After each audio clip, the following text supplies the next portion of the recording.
안녕하세요. 투자공부입니다.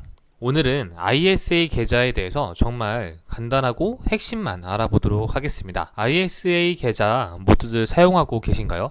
아니라면 오늘 영상 끝나자마자 일단 개설부터 하시기 바랍니다. ISA 계좌를 개설하는 건 공짜이고 나의 시간만 살짝 투자하면 되기 때문에 꼭 개설부터 먼저 해두시기 바랍니다. 사용하지 않으시더라도요. 그러면 오늘 말씀드릴 내용은 크게 두 가지인데요. ISA 계좌에 대해서 빠르게 알아보고 그리고 가지고 있는 장점을 통해 이 ISA 계좌를 어떻게 활용하면 좋을지 한번 생각해 보도록 하겠습니다.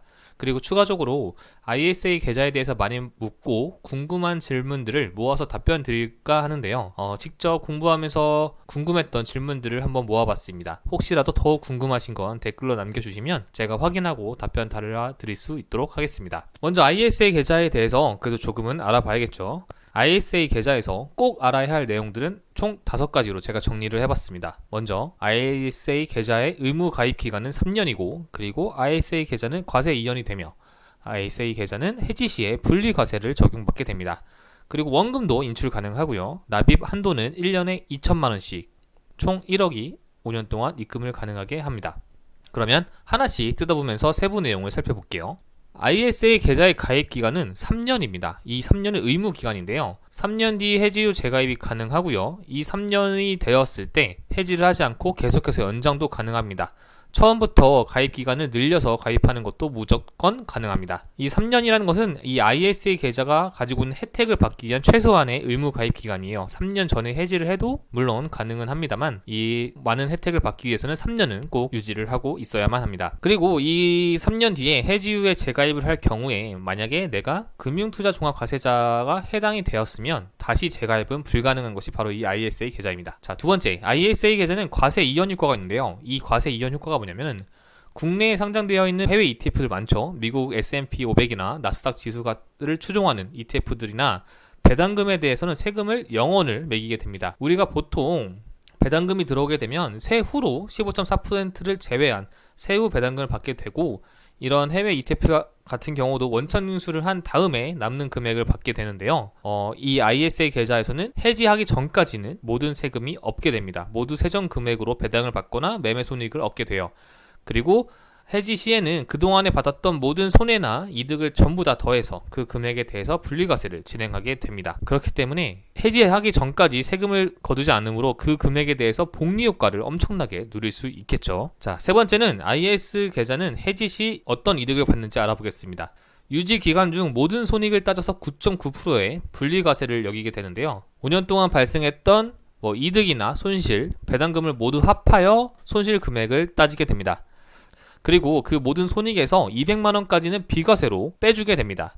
자, 그렇다면 역시 세금을 마지막에 납부한다는 것, 그리고 기존의 세금보다 더 낮은 9.9%만 납부한다는 게 엄청난 이득이 될 수 있고요. 그리고 그 유지하는 기간 중에 정말 복리로 자산을 더 불릴 수 있는 기회를 얻게 됩니다. 네 번째로 IS계좌는 중도 인출이 가능합니다. 현금으로 인출이 가능하는데요. 보통 이런 계좌를 개설하게 되면 한번 넣은 금액을 뺄 수 없다고 생각을 하시는데 IS계좌는 원금 안에서는 인출이 가능합니다.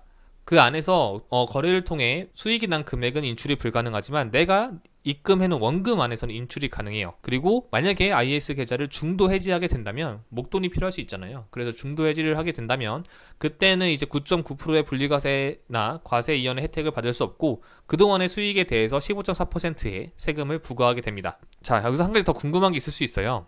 원금이 인출이 가능한데 그러면 한도도 늘어나냐? 그렇진 않습니다. 원금이 인출한 만큼 한도는 늘어나지 않고요. 한도는 입금한 대로 유지가 됩니다. 따라서 원금 인출도 하셔도 되지만 조금은 신중하게 하셔도 되지 않을까 싶습니다. 자, 마지막으로 5번째 알아봐야 할 것은요. 바로 IS 계좌의 납부 한도입니다. 1년에 2천만원까지 입금이 가능하고요. 5년까지 최대 1억 원이 납부가 가능합니다. 납부 한도도 2월이 가능해요. 그래서 만약에 올해 12월에 ISA 계좌를 개설했다. 그러면 12월 달에 2천만원 납부가 가능하고요. 1월 달에 바로 2천만원 입금이 가능합니다. 그리고 만약 올해 2천만원 입금을 다 하지 않더라도 2년 차에 4천만원까지 입금이 가능해요. 마찬가지로 3년 차에 6천만원까지 입금이 가능합니다. 그렇기 때문에 이 ISA 계좌를 사용하지 않더라도 미리 만들어 놓는 것이 이런 납부 한도를 최대한 여유롭게 그리고 자유롭게 사용할 수 있는 장점이 되기도 합니다. 최대 1억 원이 좀 작은 금액이지 않느냐라고 생각을 하실 수도 있는데요. 1억이 절대 작은 금액은 아니라고 저는 개인적으로 생각을 하고, 일반 직장인들에게도 1억 원은 큰 금액이라 생각을 하기 때문에 일단 채우는 게 먼저일 것 같습니다. 자, 이렇게 IS 계좌에 대해서 꼭 알아야 할 5가지를 한번 알아보았어요. 정말 간단하게 알아보았지만 정말 장점이 많은 계좌죠. 굳이 이 계좌를 피해서 투자를 할 필요는 없을 것 같습니다. 확실한 건 투자하는 동안에는 과세가 이연되기 때문에 복리의 효과를 무조건 누릴 수 있는 계좌이고요. 물론 사람에 따라서 손실이 발생할 수도 있기 때문에 100% 이득을 가져다 준다고 장담은 못하지만, 같은 방법으로 투자를 했을 경우 일반 계좌보다는 확실히 좋은 계좌가 될 것 같습니다. 자, 그러면 이렇게 IS 계좌를 어떻게 활용을 할까요? 사람들은 그거를 한번 알아볼게요. 일단 저는 개인적으로 이 말씀을 먼저 드리고 싶은데요. 만약에 국내 일반 계좌에서 미국 지수 추종을 하는 ETF에 투자하시는 분들이 있다고 한다면, 저는 이 ISA 계좌를 필수적으로 활용해야 한다고 개인적으로는 생각을 합니다. 이유는 무조건 이득이기 때문이에요. 가볍게 한번 정리를 해봤는데요. 해외 미국 만약에 S&P 500 ETF를 저희가 매매한다고 생각을 해봅시다. 미국 주식시장에 직접 투자하는 것과, 그리고 국내에 상장해 있는 해외 ETF를 일반 계좌에서 투자하는 경우, 그리고 ISA 계좌를 통해서 마찬가지로 ETF를 사는 경우를 한번 따져볼게요. 손익에 따른 세금은 해외 직투는 22% 양도소득세를 내게 되고요. 일반 계좌에서 사는 경우는 매매 시 배당소득세율을 15.4% 원천 징수하게 됩니다. 그리고 ISA 계좌에서는 해지할 경우 마지막에 9.9%의 분리과세를 하게 돼요. 여기까지만 보더라도 정말 숫자적으로 좋은 게 바로 ISA 계좌라고 볼 수 있죠. 게다가 비과세 혜택도 있는데요. 해외에 직접 투자할 경우에는 모든 계좌, 전 계좌 그리고 전 종목에 따라서 250만원까지는 손익이 비과세로 적용이 됩니다. 일반 계좌는 해당이 없죠.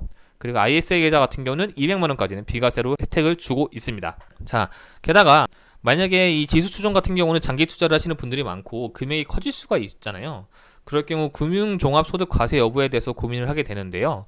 해외 직투 같은 경우는 분리과세로 양도소득세를 내기 때문에 여기에는 해당하지 않습니다. 그리고 ISA 같은 경우도 분리과세이기 때문에 해당하지 않아요. 하지만 일반 계좌일 경우 이게 배당소득세율에 따지기 때문에 다른 금융이자나 배당금과 함께 합이 2천만원이 넘어갈 경우 이 금융종합소득과세자 여부가 해당이 될 수 있습니다. 그렇기 때문에 저는 굳이 일반 계좌에서 사느니 ISA 계좌를 이용하는 게 훨씬 좋다고 개인적으로는 생각을 합니다. 일단 돈을 덜 내잖아요. 그게 가장 중요한 것 같습니다. 자, 그러면 보통 ISA 계좌는 크게 2가지 경우로 활용을 하실 거예요. 3년마다 재가입을 하거나 아니면 그냥 연장해서 장기로 그냥 끌고 가자, 이렇게 2가지로 나누실 텐데요. 저는 일단은 장기로 끌고 가려고 하고 있습니다. 네, 제가 2번째 방법을 택한 이유는 바로 복리임을 최대한 이용하는 것이고요. 3년에 한 번씩 재가입을 하고 해지하고 재가입을 하게 되면 어쨌든 9.9%의 과세를 내야 하기 때문에 그 부분이 있습니다. 그리고 1억의 한도가 좀 작을 수도 있다고 하시는데, 저 같은 직장인들에게는 1억을 모으기까지가 또 엄청 오래 걸릴 거예요. 게다가 ISA 계좌로만 투자를 하는 것은 아니기 때문에 금액을 채우기에도 오래 걸릴 거라고 생각을 했습니다. 그래서 굳이 3년마다 재가입을 하지 않을 예정이고요. 아직까지는. 하지만 만약 3년 만기 시에 200만원의 비과세 혜택을 받는 게 유리하다라고 판단이 서는 경우에는 무조건 재가입을 하는 게 더 이득이 되겠죠. 왜냐하면 손익 금액이 200만원이 되지 않는다면 세금을 낼 필요가 없으니까요. 자, 그러면 보통 2가지로 나눈다고 말씀을 드렸는데, 먼저 짧은 주기로 재가입을 하시는 분들이 있습니다. 이분들 같은 경우는 제가 생각하기에 이렇습니다. 먼저 자금 사정이 우수하신 분들일 거예요. 얼마든지 6천만원, 2천만원을 한 번에 이 계좌에 투자를 하실 수 있는 분들 같은 경우에는 굳이 길게 끌고 가지 않을 수 있겠죠. 왜냐하면 비과세 혜택을 충분히 활용하실 수 있는 분들이고, 또 200만원 비과세 혜택을 아까 말씀드렸다시피 이게 더 유리한 상황이 왔다면 짧은 주기로 계속해서 재가입을 하는 것이 더 유리할 수 있습니다. 그리고 이 ISA 계좌를 통해서 돈을 조금 불리고 3년 뒤나 한 5년 뒤, 예를 들어 목돈을 쓸 예정이신 분들은 굳이 장기로 가져가지 않고 이렇게 짧게 이용을 하시면서 최대한의 효과를 누리실 수도 있을 것 같습니다. 반대로 장기로 연장하여 투자하시는 분들 같은 경우는 이런 3년 최소 의무 가입 기간인 3년 동안에 이 비과세 혜택보다 더 높은 수익을 얻으시는 분들이겠죠. 그리고 만약에 ISA 계좌를 개설한 뒤 금융투자종합과세 대상자가 되셨다면 해지를 하신 다음에 다시 재가입이 어렵기 때문에 이때는 계속해서 이런 좋은 계좌를 가지고 가시는 게 유리할 것이라고 봅니다. 자, 그러면 또 궁금해질 수 있어요. 도대체 이 ISA 계좌로 사람들은 뭘 사고 있는지 궁금해지겠죠. 보통 크게 3가지로 저는 봤습니다. 여러 커뮤니티 아니면 무슨 카페 등을 봤을 때 보통은 이렇게들 투자를 많이 하시더라고요.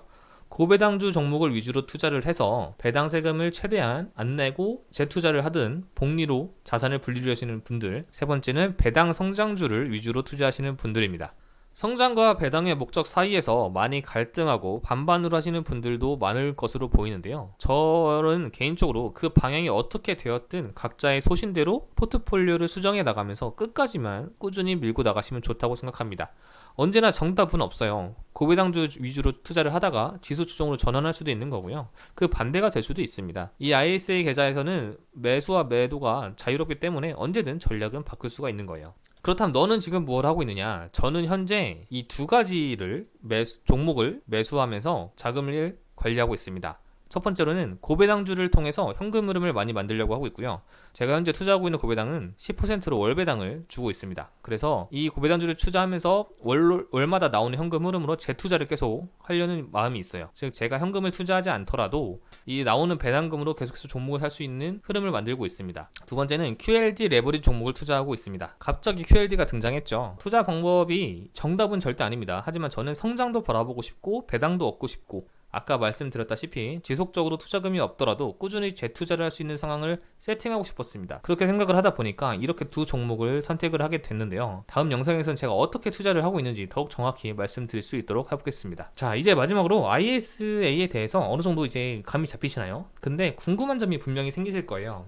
제가 한 3개 정도 준비를 했는데 이 위에도 궁금하신 게 있다면 댓글로 남겨주시면 답변 드릴 수 있도록 하겠습니다. 첫 번째, 3년마다 해지 후 재가입 조건이 있나요? 라는 질문에는 해지 후는 바로 재가입이 가능합니다. 하지만 아까 말씀드렸다시피 만약 3년 이내에 내가 금융투자종합과세 대상자가 되었다면 그 사람은 다시 가입을 할 수가 없어요. 이럴 경우 해지하지 말고 연장을 하시는 게 바람직한 선택이겠죠. 두 번째, IS의 중도 해지 시에는 얼마의 세금이 등장하냐? 바로 15.4%의 금액을 세금으로 과세한다고 합니다. 이럴 경우 ISA 계좌를 가지고 있으므로 얻을 수 있는 혜택이 거의 없어진다고 보시면 돼요. 자, 마지막으로 세 번째, IS 해지 후 연금저축 계좌로 이전이 가능하다고 알고 있는데 이거 어떻게 되나요? 라는 궁금증이 저도 생기더라고요. 저도 현재 연금저축 계좌도 사용하고 있는데요. ISA 해지 후에는 연금저축 계좌로 이전이 가능합니다. 이 금액에 대해서는 전체 금액을 해도 되고 일부만 해도 되고 그것은 개인의 선택이라고 해요. 그리고 이 금액을 이전할 때 세액공제도 10% 받을 수 있다고 합니다. 하지만 이 세액공제의 10%의 최대 금액은 300만원까지라고 해요.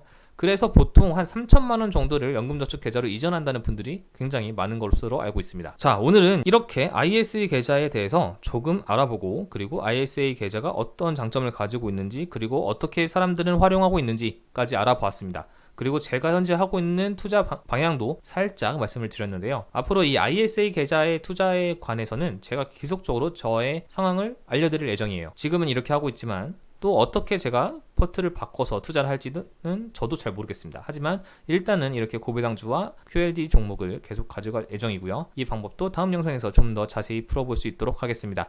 언제나 좋아요와 댓글과 구독은 저에게 큰 힘이 됩니다. 늘 조금이라도 더 도움을 드릴 수 있도록 영상 열심히 만들어 볼 수 있도록 하겠습니다. 항상 건강하시고요. 감사합니다.